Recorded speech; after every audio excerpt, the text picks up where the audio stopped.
3 महामंत्र।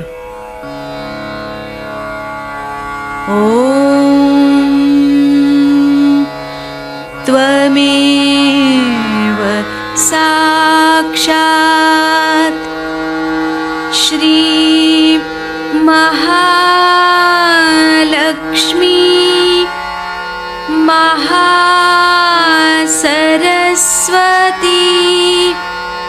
महाकाली त्रिगुणात्मिका कुंडलिनी साक्षात् श्री आदिशक्ति माताजी श्री निर्मला देव्यै नमो नमः। ॐ त्वमेव साक्षात् श्री कल्की साक्षात् श्री आदिशक्ति माताजी श्री निर्मला देव्यै नमो नमः। ॐ त्वमेव साक्षात् श्री कल्की साक्षात् श्री सहस्रार स्वामिनी मोक्षप्रदायिनी माताजी श्री निर्मला देव्यै नमो नमः। श्री गणेश मंत्र। ॐ त्वमेव साक्षात् श्री गणेश साक्षात् श्री आदिशक्ति माताजी श्री निर्मला देव्यै नमो नमः।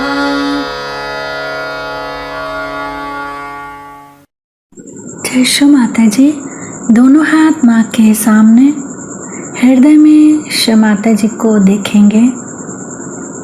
परम पूजनीय श्री माता जी, कृपा करके हम सभी के हृदय में अपना स्थान ग्रहण कीजिए। बार बार श्री माता जी को हृदय में आवाहन करेंगे। श्री माता जी, कृपा करके हम सभी के हृदय में अपना स्थान ग्रहण कीजिए। श्री माता जी, हम सबको क्षमा कर दीजिए, हम सभी अज्ञानी हैं। संपूर्ण चित्त बीचों बीच हृदय में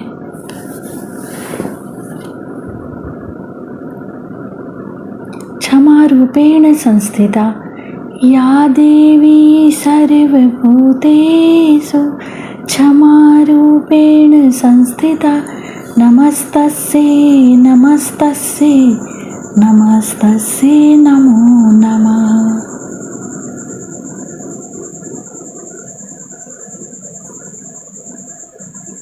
धीरे धीरे अपने संपूर्ण चित्त को दोनों हाथों पे अपने चित्त में श्री माता जी को हमेशा रखेंगे। धीरे धीरे अपने संपूर्ण चित्त को लेफ्ट विशुद्धि पे बाह्य विशुद्धि पे संपूर्ण चित्त। श्री माता जी, आपकी परम कृपा में मैं केवल एक शुद्ध आत्मा हूँ। श्री माता जी, आपकी परम कृपा में मैं केवल एक शुद्ध आत्मा हूँ, इसीलिए मैं दोषी नहीं हूँ। श्री माता जी, मैं बिल्कुल भी दोषी नहीं हूँ। श्री माता जी, मैं बिल्कुल भी दोषी नहीं हूँ। श्री माता जी, मैं बिल्कुल भी दोषी नहीं हूँ। संपूर्ण चित्त बाह्य विशुद्धि पे ही श्री विष्णु माया मंत्र ओम त्वमेव साक्षात् श्री विष्णु माया साक्षात् श्री आदि शक्ति माता जी श्री निर्मला देव्यै नमो नमः।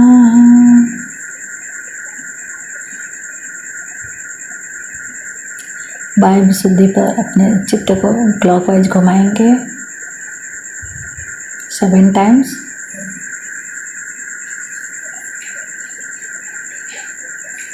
श्री माता जी, आप ही ने तो हमें आत्मा बनाया है, हमें सभी प्रकार के दोष भावनाओं से मुक्त कीजिए।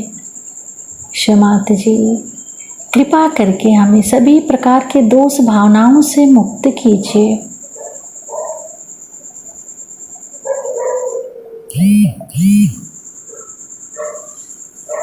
धीरे धीरे अपने संपूर्ण चित्त को लेफ्ट आज्ञा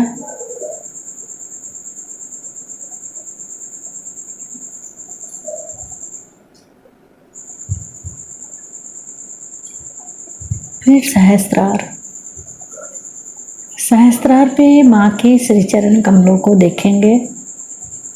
माँ के श्री चरण कमलों की परिक्रमा सहस्त्रार पे करेंगे 7 टाइम्स।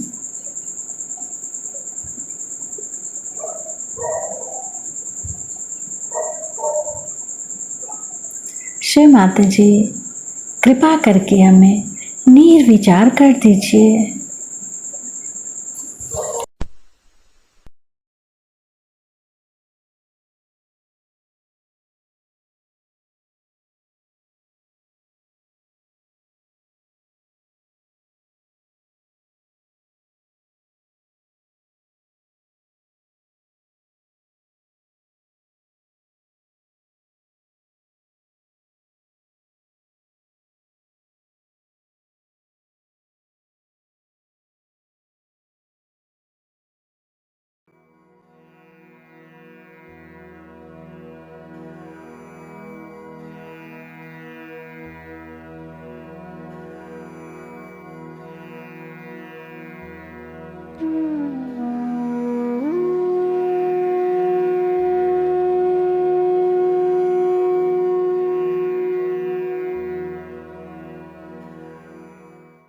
मेरा मन उमड़ आता है। आज तक लगातार बंबई में ही ये जन्म दिवस मनाया गया। बंबई में बहुत मेहनत करनी पड़ी है। सबसे ज्यादा बंबई पर ही मेहनत की। लोग कहते भी हैं कि माँ आखिर बंबई में आपका इतना क्या काम है। पहले तो यहाँ पर रहना ही हो गया था, लेकिन बाद में भी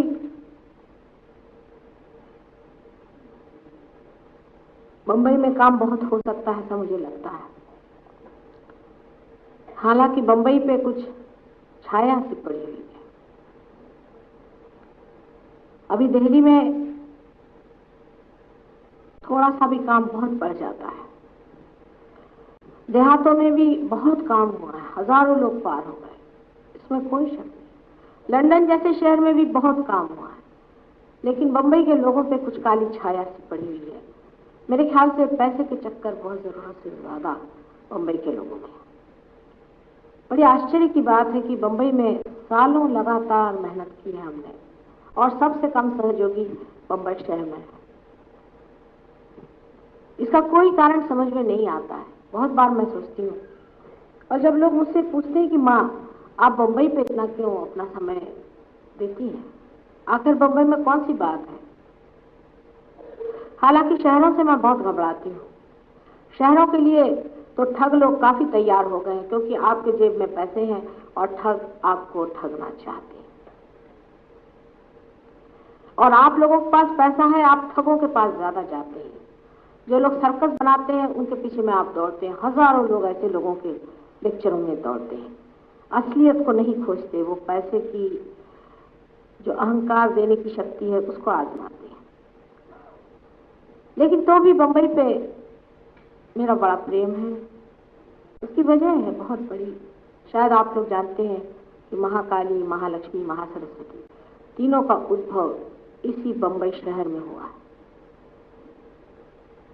इस धरती माँ ने न जाने क्या सोच करके आपके इस नगरी में ये पुण्य कार्य किया, और ऐसी शक्तिशाली चीज जो कि कहीं भी दुनिया में नहीं है, तीनों शक्तियों का यहाँ पर उद्घाटन किया। लेकिन लोग उस महालक्ष्मी के मंदिर में जाकर के भी सारे ही गलत काम करते हैं, और उसके पास की जो महालक्ष्मी की दूसरी दौड़ है उसमें अगर आप जाके देखो तो वहीं पे भीड़ लगी है। न जाने लोग क्या खोज रहे हैं इस बंबई शहर में।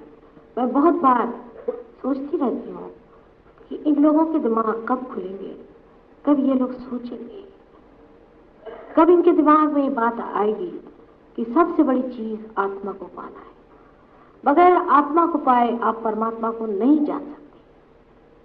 सब कुछ जो भी आप बाकी का कर रहे हैं सब कुछ अविद्या है, सब कुछ व्यर्थ है। आप जानते हैं कि परमात्मा का साम्राज्य अबाधित चल रहा है, सारी संसार उसने सारी सृष्टि बनाई, और आपको भी इसीलिए बनाया है कि उस परमात्मा को जाने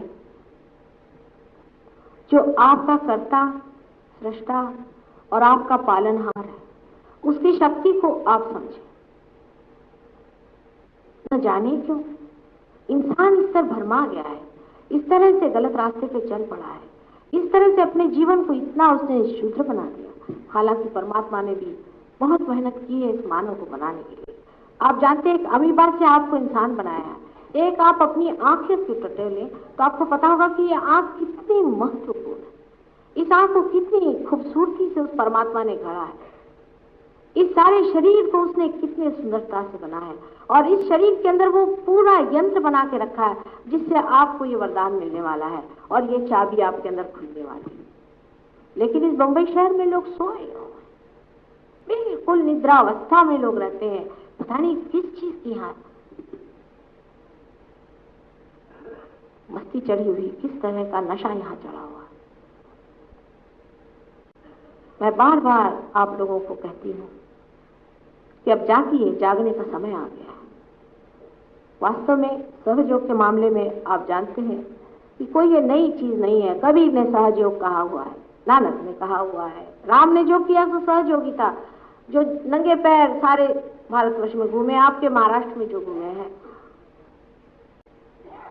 वो इसीलिए घूमे थे कि इस जमीन की, इस धरती, इस भारत माता के कण कण में वो चैतन्य भरे। उनके पैर से चैतन्य बहते थे। इस चैतन्य लहरियों को भरने के लिए उन्होंने यहाँ पर पद यात्राएं की। धरती माँ ने भी यहाँ पे अष्टविनायक की उत्पत्ति की हुई है, वो भी इसीलिए कि चैतन्य की लहरी यहाँ बहते रहे और लोग इसको जानते रहे। उसके बाद कृष्ण ने भी जो कुछ भी किया वो भी सहयोग ही था, पूरा सहयोग था। राधा जी स्वयं साक्षात शक्ति थी। राधा, रा माने शक्ति, धा माने धारने वाली। वो शक्ति थी। जब वो अपने पांव जब यमुना में डालते थे तो वहां चैतन्य बहता था। उस पानी को जब वो अपने सर पे रखती थी तो भी चैतन्य बहता था।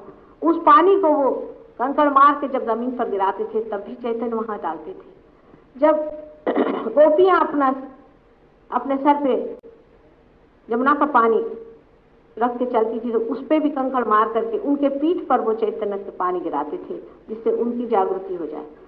जो वो रास खेलते थे, रा माने शक्ति, स माने सहित, शक्ति के सहित जो वो सबको खड़ा करके नचाते थे, वो भी राधा जी के बदन से बहने वाली चैतन्य शक्ति सब में दौड़ाते थे। हर एक चीज में उन्होंने यही प्रयत्न किया कि मनुष्य के अंदर की कुंडलिनी जागृत हो जाए, इस तरह से जैसे खेल कूद में हो जाए, क्योंकि वो लीला प्रिय थे। लेकिन मानव आज उसे 6000 साल से करता आ रहा है। मेरे जन्म से ही एक बात मैं बहुत ज़रूरी जानती थी, जिसके लिए मैं अपने पिता से भी बहुत सलाह करती थी, वो भी बहुत पहुंचे थे। उन्होंने मुझसे यही कहा कि जब तक ये चीज़ सर्वसामान्य की नहीं होगी, जब तक ये अनुभूति, आत्मा की अनुभूति जब तक सर्वसामान्य की नहीं होगी, तब तक न तो परमात्मा का कोई अर्थ रहेगा, न ही उनके सृजन का, न उनके क्रिएशन का कोई अर्थ रहेगा। जरूरी है कि लोग आत्मा को जाने, क्योंकि आत्मा के बगैर आप परमात्मा को जान नहीं सकते। जिस प्रकार आंख के बगैर आप कुछ देख नहीं सकते, उसी प्रकार जब तक आपका आत्मा जागरूक नहीं होता, तब तक आप परमात्मा को जान नहीं सकते। परमात्मा के नाम पर हजारों आप दुकानें खोल दें और परमात्मा के नाम पर दुनिया भर के आप ढकोसले और ढोंग को खड़ा कर दें और जिसको कि आप माने, उससे कुछ भी होने वाला नहीं। आपके हृदय के अंदर ही आत्मा का स्थान है। जो साक्षी आप ही के अंदर बसा हुआ है, उसको जानना ही होगा। ये बहुत जरूरी बात है, आप समझते नहीं ये कितनी जरूरी बात है। वो समय आ गया। आपने अभी इन विदेशी सहयोगियों से सुना है कि उनका देश, उनके देशों में वो सोचते कि डूब आ रहा है, घर तहस नहस हो गए, उनकी फैमिलीज टूट गई हैं, शराब पी करके लोग रास्ते में लौट रहे हैं।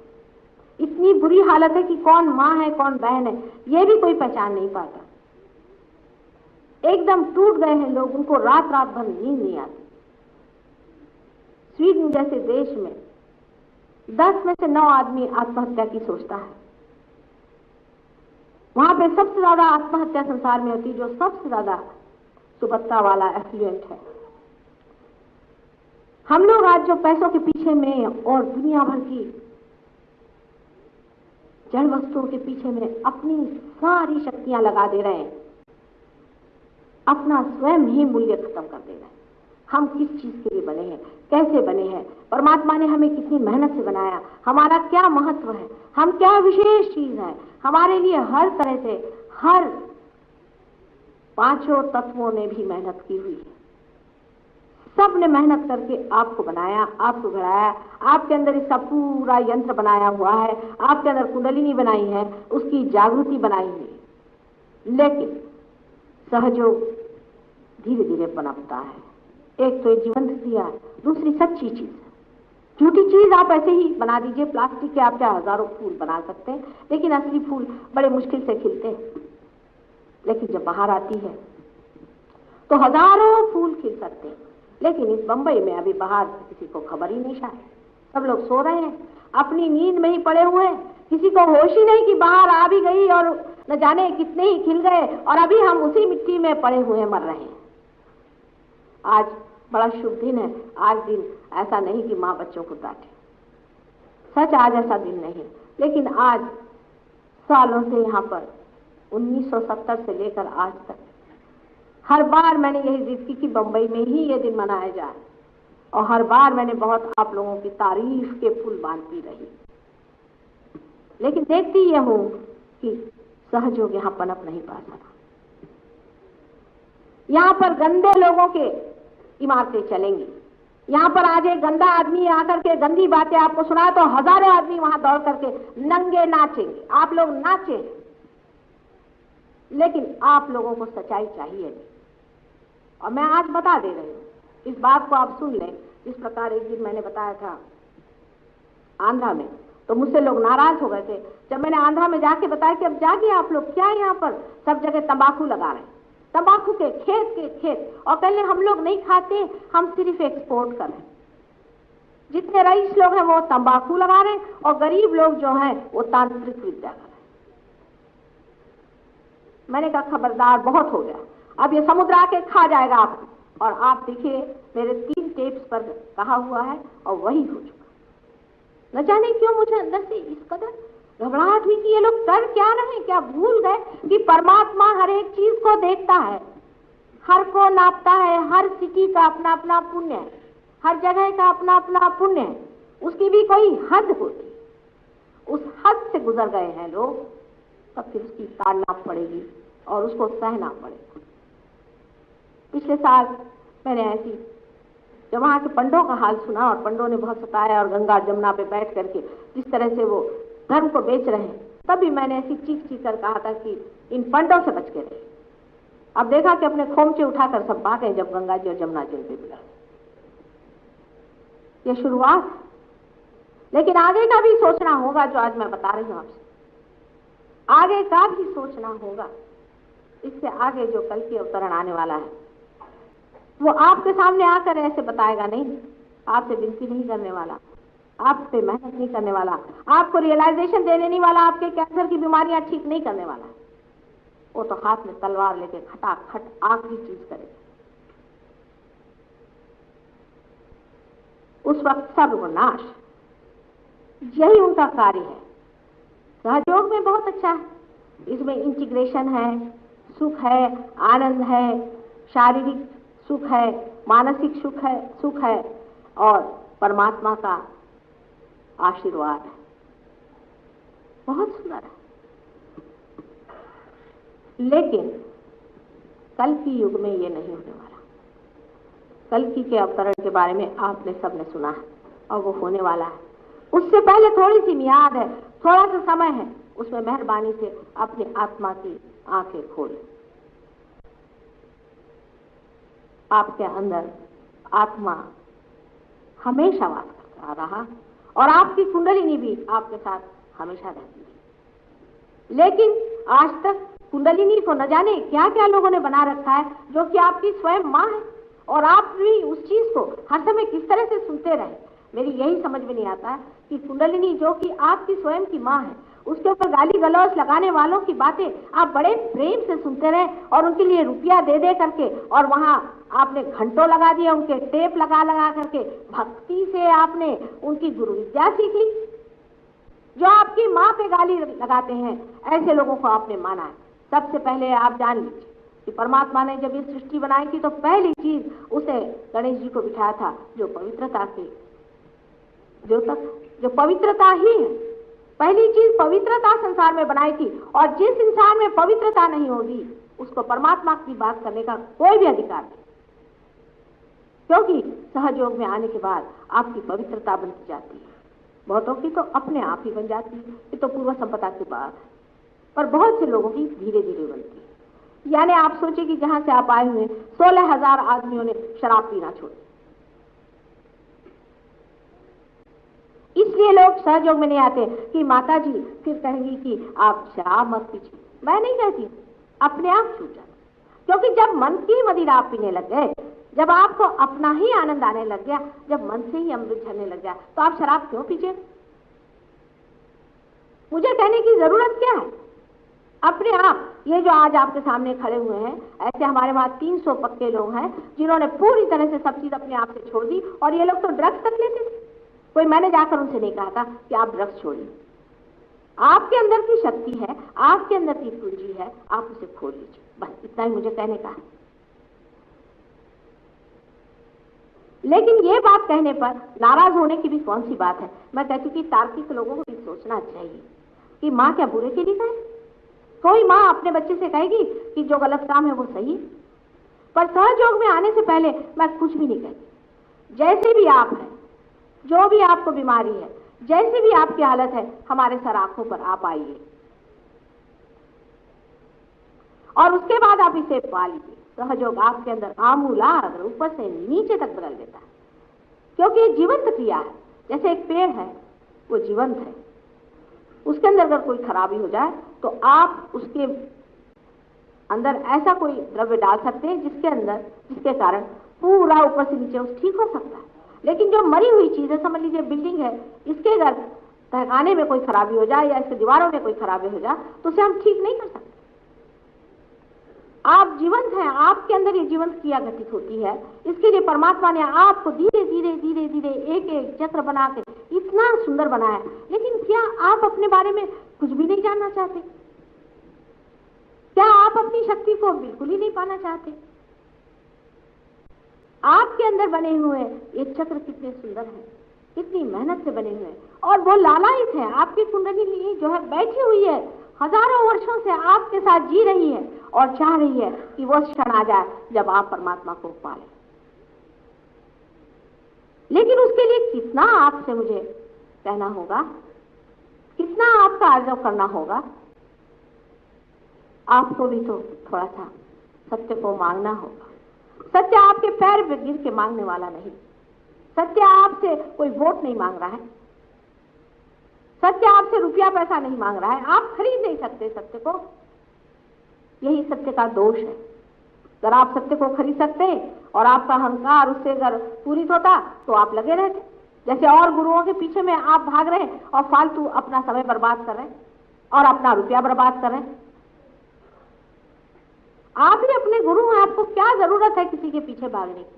आप इसे पाइए, इसको जानिए, थोड़ी सी तो भी अपनी कद्र करें, अपनी इज्जत करें, अपने को समझें। ऐसी छोटी छोटी चीज में और बेकार की चीजों में इस महान मूल्यवान मनुष्य धारणा को न फेंकें। अभी दिल्ली के प्रोग्राम में न जाने कितने ही लोग पार हो और बहुत लोग आए, हर तरह के। मुझे आश्चर्य हुआ कि दिल्ली में एक नानक साहब की बात मैं जरूर कहूंगी, जिनकी कृपा बनी रही है, इसलिए दिल्ली के लोगों में इसकी जागरणा बहुत है। पर इस महाराष्ट्र में ही कितना कार्य हो रहा है। ये संतों की भूमि है, यहाँ संतों ने अपना रक्त सिंचन किया है। इस महाराष्ट्र में बहुत कार्य हो सकता है, लेकिन इस मुंबई नगरी जो कि उसकी राजधानी मानी जाती है, न जाने क्यों इतनी संतों से रहित, इतनी सत्य से रहित, नास्तिकों से भरी हुई इतनी पाप नगरी क्यों हो गई? आप पे बड़ा भारी उत्तरदायित्व है, आप पे बड़ी भारी जिम्मेदारी है। कल परमात्मा आपसे पूछेगा कि बेटे आपने क्या किया?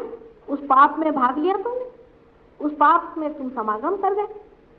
फिर लोग आते, माँ हमारे बच्चे का ऐसा क्यों हुआ, हमारे बच्चे को ये तकलीफ क्यों हो गई, हमारे बेटी को तकलीफ क्यों हो गई, हमारा ऐसा क्यों हो गया? आप क्या करते रहे? आप कहाँ?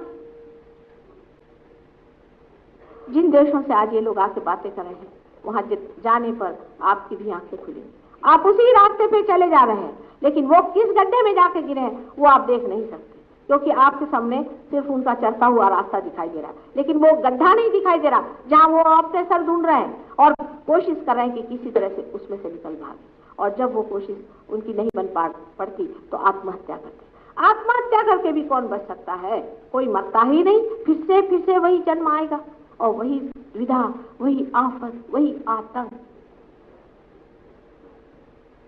कैंसर की बीमारी एक बड़ा भारी, एक तरह से आप लोगों के सामने एक शैतान खड़ा होगा। उसे देखकर तो भी आप समझ लें कि सहयोग के सिवा आपका कैंसर ठीक हो नहीं सकता। आप कितनी भी कोशिश कर लें, आपका कैंसर सहयोग के सिवा ठीक हो नहीं सकता। अभी डॉक्टर बरजोर जी जो आपके सामने थे, इन्होंने लंदन में भी कैंसर ठीक किया, लंदन में कैंसर ठीक किया। अब डॉक्टर लोगों के पास जाइए, यहाँ पे हमारे डॉक्टर भी बहुत से शिष्य हैं, वो भी कैंसर ठीक करते हैं। लेकिन जब डॉक्टरों के पास जाइए तो कहेंगे हमारे पास लिस्ट कीजिए आप कि कितने लोगों को आपने ठीक किया। ये प्यार का खेल है। क्या आप अपने घर में आए हुए मेहमानों की लिस्ट देते हैं किसी? क्या आप ये बताते हैं कि उसको कितने निवाले खाने खिलाए? ये जो पैसे पर काम करने वाले डॉक्टर हैं, ये क्या समझ सकते हैं प्यार? ये क्या माँ को समझ सकते हैं? इनके बस का नहीं है ये समझना।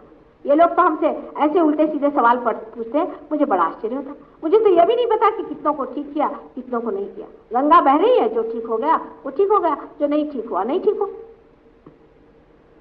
उसमें क्या कोई हिसाब लगाती है कि कितनों को ठीक किया, कितनों को आशीर्वाद दिया, कितनों को पानी पिलाया, कितनों ने घड़े भरे? प्यार की महिमा आत्मा के प्रकाश के बगैर कभी नहीं दिखाई। आत्मा का प्रकाश पहले खुलने दीजिए। आत्मा की रोशनी में आप देख सकते हैं कि प्यार चीज दूसरी होती। आज तक आपने जाना ही नहीं कि प्यार क्या। प्यार की शक्ति कितनी प्रचंड है, कितनी महान शक्ति है, और इस शक्ति से बढ़ के कोई और सूक्ष्म शक्ति हो ही नहीं सकती। आप यहाँ बैठे बैठे किसी भी आदमी को आप पार करा सकते हैं। यहाँ बैठे बैठे आप किसी भी आदमी को का भला कर सकते हैं और कल्याण कर सकते हैं। इसकी शक्ति कितनी सूक्ष्म है और कितनी गतिमान है, आप समझ भी नहीं सकते। आपका सारा साइंस वगैरह इसके पांव के नीचे भी नहीं आ सकता। पर आप इसके अंदर तो आइए, इसको देखिए तो किस गरूर में आप बैठे हुए। ये गरूर से भी अंधापन बहुत ज्यादा है, बहुत ज्यादा अंधापन है। और कभी कभी मुझे बड़ा दुख लगता है कि कब इसके बारे में लोग जागरूक होंगे और इसे पाएंगे। कल मैं आपको ये बताऊंगी कि आप क्या हैं, आप क्या चीज़ है, आपके अंदर कौन से चक्र है और कैसे कैसे वो गतिमान होते हैं और किस तरह से सुरति या कुंडलिनी आपकी माँ किस तरह से आपको बढ़िया तरीके से पार कराती है। कितनी कलात्मक है, कितनी सुंदर है, कितनी प्रेममय है। इसको समझ लेना आपका परम कर्तव्य है। यह आपके साथ जन्म जन्मांतर रही है और इसको पा लेना भी आपका सबसे बड़ा यही तो एक ध्येय है। आप किस लिए पैदा हुए, किस लिए मनुष्य बने, किस लिए अमीबा से आज तक आपको इंसान बनाया गया। समझ लीजिए ये बड़ा भारी सा इंस्ट्रूमेंट बनाया हमने और इसको अगर मेन से लगाया नहीं तो इसका क्या अर्थ निकलता है? इसका कोई अर्थ ही नहीं, व्यर्थ हो गया। और इसके बनाने वाले का भी क्या अर्थ हुआ? परमात्मा का भी कोई अर्थ नहीं लगने वाला। लेकिन परमात्मा भी आपके सामने झुकता है एक जगह कि आपको स्वतंत्रता है। आपको स्वतंत्र किए बगैर यह कार्य नहीं हो सकता था आगे, इसीलिए आपको स्वतंत्र किया गया। लेकिन स्वतंत्रता का मतलब बेछूटपना तो हो नहीं सकता। अगर कोई घर एरोप्लेन के हिस्से कहे कि हम स्वतंत्र हैं, हम जहां चाहे जैसे चिपक जाएं और जब चाहे निकल जाएं, तो वो क्या एरोप्लेन चल सकता? आप अगर एक संबंध पूरे एक परमात्मा के अंग प्रत्यंग है, अगर आप उस विशाल विराट के ही रक्त मांसपेशियां हैं, तो क्या आप अपना अलग व्यक्तित्व रख सकते हैं और कह सकते हैं कि मैं स्वतंत्रता से कहूंगा? जैसे ही आपने ये कह दिया आप मैलिग्नेंट हो गए, आप एक कैंसर हो गए उस शरीर के। जैसे ही आपने सोच लिया कि मुझे जो करना है मैं करूंगा, उसी जगह आपको जानना चाहिए एक तो आप जानते नहीं कि सारे परमात्मा और उसके एक एक अंग प्रत्यंग में बसे हुए जो भी महान, जिसे चिरंजीव आपने कहा, ऐसे लोग हैं, वो सब आपको देख रहे हैं। जैसे ही आप इस कैंसरस स्थिति में चले जाएंगे, आप नुकसान पहुंचाएंगे अपने को भी और उस विशाल देह को भी जिसने आपको समाया रखा। इसका विचार आपको रखना चाहिए। बहुत जरूरी है कि अब समय बहुत कम है, बहुत कम है। आप समझ सकते हैं कि 1970 से लेकर के आज तक इस बंबई शहर में मैंने महीनों काटी, बहुत मेहनत की है। जैसे इन्होंने कहा सबसे ज्यादा मेहनत मैंने बंबई में की, बहुत ज्यादा मेहनत की। लेकिन बंबई के लोग बहुत मुश्किल है। या तो यही हो कि अति परिचयात अवज्ञा होती, लेकिन ऐसे सोते रहने का अब समय बीत गया। कृपया आप लोग जागे। कल आप अपने साथ और लोगों को ले आइए जो आपके अड़ोसी पड़ोसी हैं, और हो सके तो आज हमारा जो प्रोग्राम इसके बाद होने वाला है कव्वाली का, उसमें मैं आपको आत्म साक्षात्कार देने का प्रयत्न करूं। उस वक्त आप सब लोग मेरी और इस तरह से हाथ करके बैठे और आपको धीरे धीरे हाथ में ठंडी ठंडी हवा आने लग जाएगी। आप देखेंगे कि आपके हाथ के अंदर ये चैतन्य की लहरियां ठंडी ठंडी आने लगेंगी। इन ठंडी ठंडी लहरों के बारे में श्री आदि शंकराचार्य ने आपको बहुत विशद रूप से बताया है। बाइबल में भी बताया है कि होली घोस्ट माने आदि शक्ति के अंग से ये ठंडी ठंडी लहरें निकलती हैं। आदि शब्द इसका वर्णन है, कोई ये नई चीज नहीं है, लेकिन आज तक सर्वसामान्य के लिए घटित नहीं हुआ था और ये चीज सर्वसामान्य को मिलनी चाहिए। दो चार को ही मिली हुई चलती नहीं है। इस वजह से ये कार्य आज इस कलयुग में करने का आवश्यक था। आप लोगों ने आज मेरी इतनी बधाइयाँ दी हैं, इसमें से बहुत से सहयोगी भी हैं और सहयोगी लोगों के लिए मैं इतना जरूर कहूँगी कि बम्बई में क्योंकि इसके ब्रांचेस बहुत नहीं होते, ये प्रसार कम होता है, इसलिए जो सहयोगी हैं बड़े गहरे भी, बहुत गहरे सहयोगी हैं और यहाँ की गहरापन सहयोगियों का जो प्रशंसनीय है, क्योंकि इसकी बहुत सारी शाखाएं नहीं होती हैं। बाकी के सहयोगी जितने भी हैं बहुत गहरे उतरते चले जाते, पर बाकी इसका प्रकाश बाहर कम फैलता है। जो हैं 200, 300, 400 तक होंगे कहना चाहिए कि जो काफी गहरे उतर गए हैं, लेकिन उनका प्रकाश बाहर की ओर नहीं फैला हुआ। इसलिए मुझे आपसे कहना है कि और जो आपके मित्र हों, सब लोग हों, उनको खाना खिलाना, घुमाना फिराना, इस तरह की बेकार की चीज़ों में उलझाने से अच्छा है कि आप इस पुण्य का लाभ उठाएं कि उनको आप भी लोग यहाँ पर ला के पार करवा दें। यहाँ आप जानते हैं कि कोई पैसा रुपया और कोई चीज़ नहीं चलती, सिर्फ यही है कि आपको पार होना पड़ता है। अब इसमें कोई वाद विवाद करने से कोई पार नहीं होता, झगड़ा करने से कोई पार नहीं होता। जो पार है वो पार है, जो नहीं है सो नहीं। आपको पार होना है तो आप पार हो लीजिए, एक बार आइए, 2 बार आइए, जरूर इंसान पार हो जाता है। पिछली मर्तबा काफ़ी मेहनत की थी हमने और ध्यान दिया था, लेकिन देखते यही हैं कि लोगों में अभी भी काफ़ी निद्रावस्था है, उसको थोड़ा सा जगाना चाहिए। और उस आशा से ही मैंने आज ज़रा आपसे थोड़े कड़े शब्दों में कहा कि कृपया जागरूक होइए। अगर धीरे आवाज़ सुनाई नहीं देती, अगर मधुर आवाज़ सुनाई नहीं देती, अगर मंजुल बात सुनाई नहीं देती, तो फिर थोड़ा सा कड़ा होना पड़ता है और कहना पड़ता है कि बेटे जागो, बहुत देर हो गई, सूर्य कब का आकाश पे आ गया, न जाने कब डूब जाएगा, फिर से अंधेरे में, हमेशा के अंधेरे में डूब जाओगे। एक माँ का हृदय है और वो विकल हो जाता है, कभी कभी बहुत व्यथित भी हो जाता है, इसे समझना चाहिए। आज आप लोगों से मैं एक ही वादा चाहती हूँ कि अगला जन्मदिन मैं यहाँ करूँगी, लेकिन आप बहुत तादाद में सहयोग को प्राप्त करें।